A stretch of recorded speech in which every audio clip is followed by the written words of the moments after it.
How smooth can I make that? It's been a while since I've pop lock and dropped it. Stupid. Okay, let's start this intro. Hey guys, what's up and welcome to my channel. So this week I am going to be tackling part 4. I have to check, but I think this is part 4 to my basement makeover series, but I'm gonna be doing it in kind of a different way from the previous 3 parts. Because as of right now, the things that I really need to get done down here are a bunch of odds and ends little projects that have been sitting around for way too long. And this got me thinking of a video I did a few years ago now, where I did 5 DIYs in 5 days, and every single day I tackled a new DIY. So I thought it would be fun to do part 4 of my basement makeover series in the style of 5 DIYs in 5 days. So with all of that being said, let's get started on this first DIY. Okay guys, this is my first DIY of the week. This is a pedestal table that has been sitting around in my basement for the last year now, waiting to get fixed up. I got this table from my uncle. It's originally my grandparents'. My goal of this whole makeover is to not paint this thing. I really don't want to paint it. I would like to keep it some kind of wood tone, but I don't know what this thing is made out of. I haven't really inspected it all that much. So the first step to this DIY is to start sanding it and see how it sands down.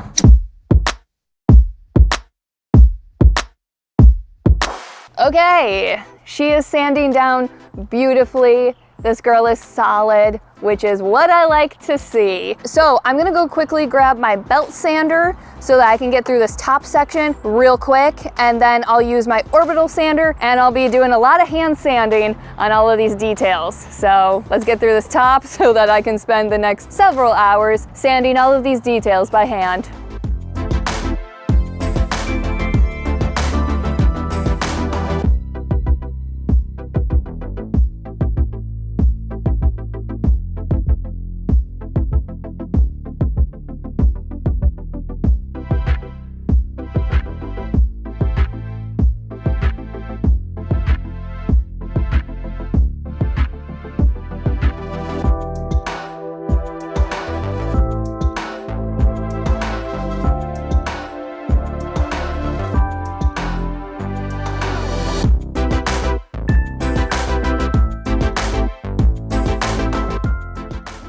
It isn't perfect, but I actually decided I liked leaving a little bit of the darker finish in some of the crevices of the details, because it makes the details pop, and it also gives the table a little bit of a distressed look, which I like. So my plan for this table and the finish of the table, I figured since I have a lot of like darker and medium finishes throughout the basement, it would be fun to break that up and do a lighter finish on this table. To get the look that I'm going for, I'm going to do a tan wash. A tan wash is just like a whitewash, but instead of using white paint, I'm gonna use tan paint. And that is going to even out the colors where I want it to be evened out, but then I can go a little bit lighter on these details so that I'm not covering up some of that darker finish and losing the distressed look. And if you can see right here, I left this little section dark because there was just no good way to sand it down. So I'm just gonna leave this little section as kind of like a dark little accent on the table. So I'm gonna get started tan washing. After the tan wash dries, I'm gonna finish this table up with some polyacrylic, and this table will be done.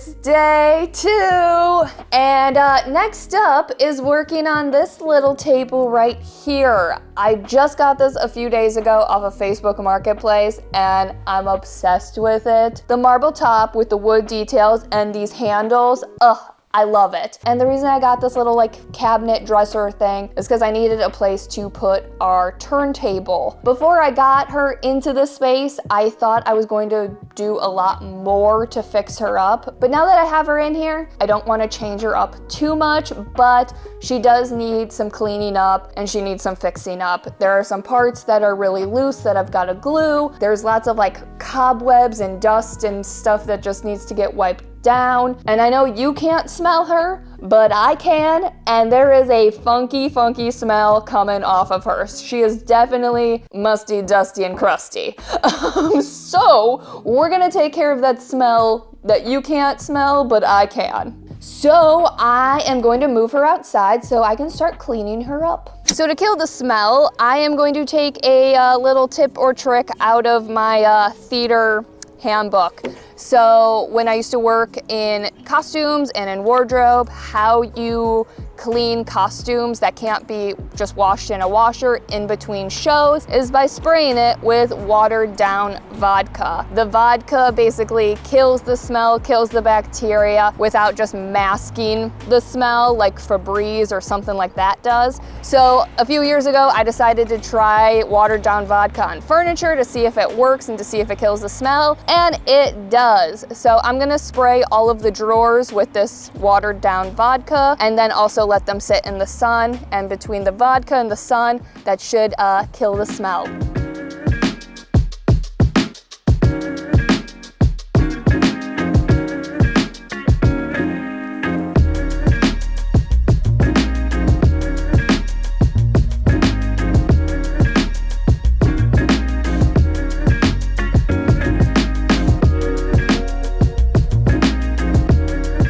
On this little dresser, a few of the drawers were missing the little wooden drawer stopper, so the drawers would get pushed in like this. So to fix that, I cut down a paint stir stick and used some glue to replace them.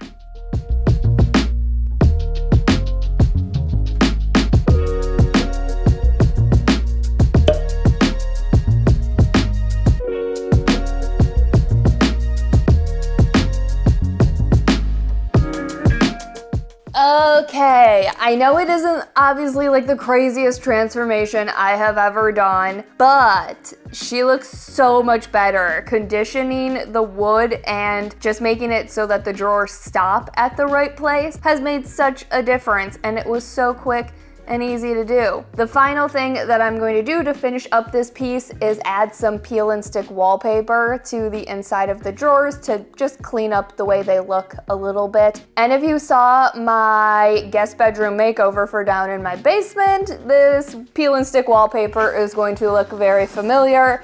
It is the bee wallpaper that I did not go with. I have a slight obsession with bees and bee printed things. It also doesn't help that my husband is a beekeeper, so my knowledge on bees has skyrocketed in the last few years, making me even more obsessed with bees. And we talk about bees a lot. So I'm gonna finish this up and call it a day.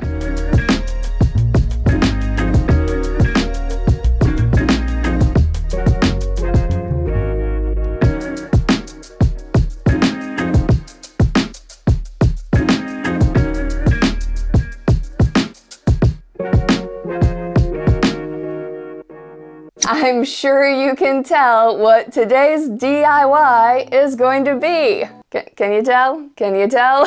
So today I am going to be making pillow covers, and these are a whole bunch of pillow inserts that are currently not being used in other rooms, so I'm gonna use them in my basement. And this is a whole bunch of fabric I have had laying around from previous projects. For the most part, most of my pillow covers are just going to be standard pillow covers, but The first pillow cover I'm going to make is going to be the most involved. So online, I saw this really cute fabric. It had bees on it, and I went to order it, but it was in the UK and it was really expensive to get. The fabric itself wasn't expensive, but the shipping was ridiculously expensive. So this got me thinking, I'm gonna make my own bee printed fabric. Well, it's not gonna be printed, it's gonna be embroidered. So I got this tan canvasy fabric that I am going to embroider bees all over, and then I'll cut it out and sew it together like a normal pillow cover. So I'm gonna get started embroidering a whole bunch of bees.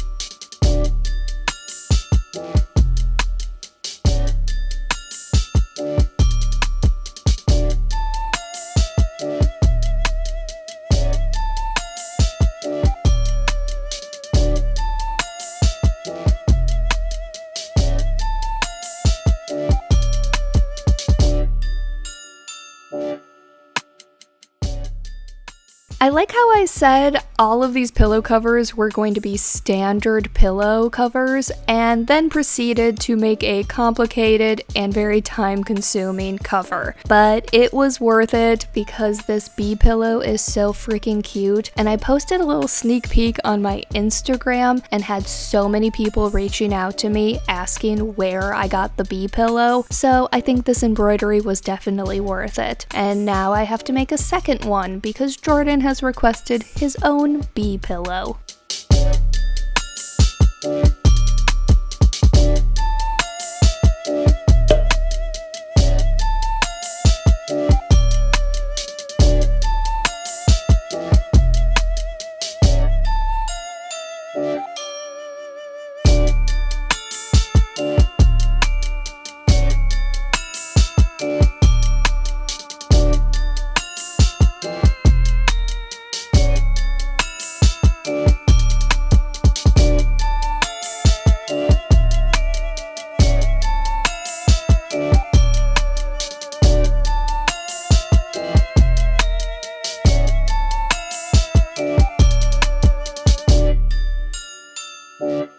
Okay, well, that first pillow cover took a while, but now that the hours of hand embroidering are done, the rest of these pillow covers are going to be very easy. Some of them I do have to get a little creative with how I'm going to be putting them together because I'm going to be using scrap pieces, and some of the scrap pieces that I have don't fully make up like a front panel of a pillow, but for the most part, all of the rest of these pillow covers are going to be very easy and very quick. So much quicker than the bee pillow.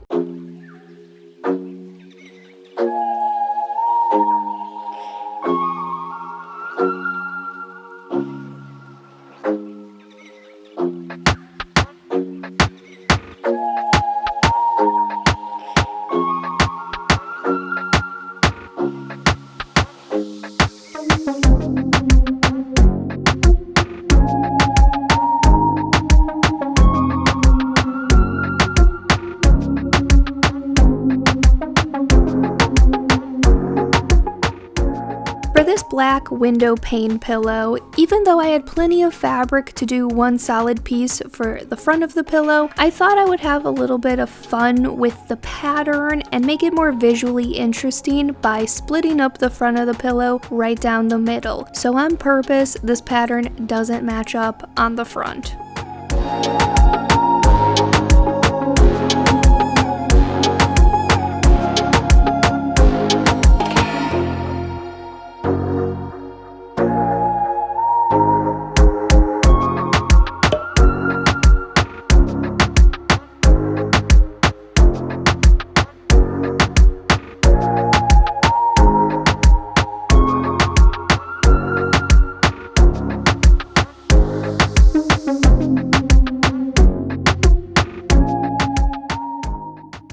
Day 4. Guys, 2 more DIYs to go. Let's do it. And today's DIY is going to be very easy and should not take long at all. So here is the kind of void empty, non-really used space of my basement. This part isn't really used, and you guys normally don't get to see this part because this barn door right here is usually closed, and we like to keep it closed so that my cats, my lovely children, can't get down here and destroy all of the furniture down here. So my DIY for today is to make this door frame right here that you guys normally don't get to see look nicer. When we first moved in, there was a door here with a door frame, and we ripped all of that out. So this door frame right here has been sitting like this for 2 years. So I am going to trim out this door frame and make it look nicer. And this shouldn't take very long, maybe an hour tops. So I'm gonna get started.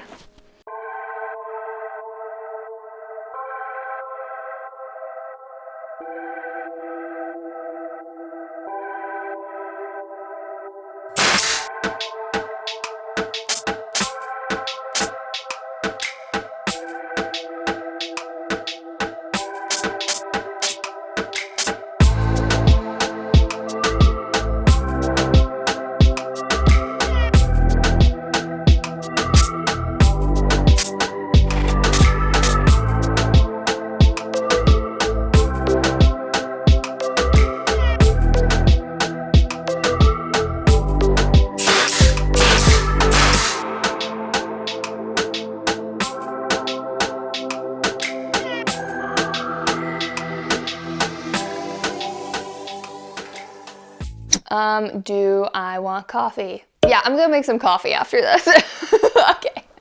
Okay, good morning, guys. It is day 5. I made it to the 5th and final day, and I am gonna be doing some decorating down in my basement today. Very simple decorating. I'm not gonna like go crazy and like full on decorate. I'm still kind of like working on like what I want the shelves that I built over here to look like. But I'm just gonna be doing some simple decorating. I wanna get some curtains hung. I've got 2 like vases that I got from a thrift store that I wanna do some like simple modifications to, like spray painting and stuff like that. But before I get to like hanging up these curtains and decorating, I desperately need to do some touch-up painting down here. Ever since I started this makeover, painting was like the first thing I did down here. And since then, I have new windows, I have a new door to this basement, and I also had to rip off the baseboards when we did the floors. And with the new windows, the new doors, and when I put the baseboards back on, there's like little areas that need to be painted, and it's been driving me bonkers. So I'm gonna do the touch-up painting, and then I'll get to like hanging up the curtains and kind of doing the little simple decorating that I have planned for today. So let's get started painting, and I have to figure out how to move this couch. That's gonna be fun.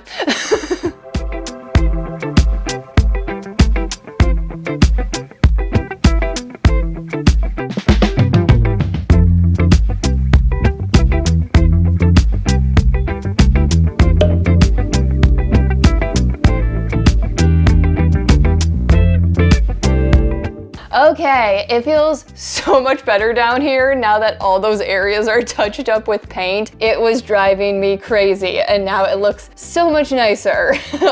So while I let that paint dry, I am gonna work on these 2 vases that I have had sitting around for a while now. I really like the shape of both of them. I just don't really like the color and like texture of them. So I'm gonna change that. I'm still kind of debating what I want to do with this one, but as of right now, I do know I want to take this one and put some plaster all over it and give it like a nice kind of like weathered plaster look. So I'm gonna get started working on this one first and contemplate what I want to do with this one.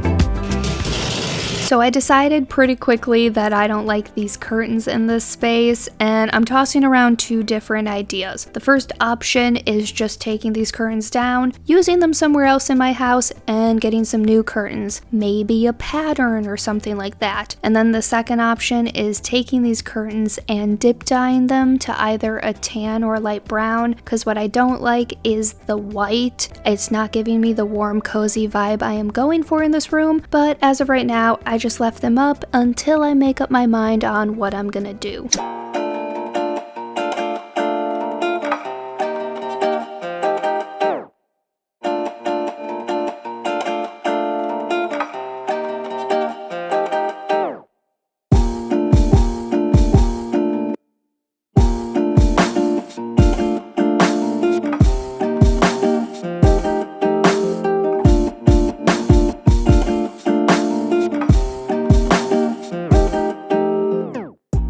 And that is it. I am really happy with the direction in which my basement is going. It is slowly starting to come together, even though I still have a long way to go and some really big projects to do. But it definitely feels good crossing off all of these small projects on my to-do list. I sometimes find that the small projects are hard to get to because, well, they're just not as exciting, but they still play a really big role in how the room comes together. So I hope you guys liked this video and all these projects, and next week I am going to be doing a bonus video in between my bi-weekly project videos. It's going to be my first Q&A celebrating hitting 10,000 subscribers. So if you have any questions for me, let me know in the comments down below, and I will see you guys next week. Bye guys!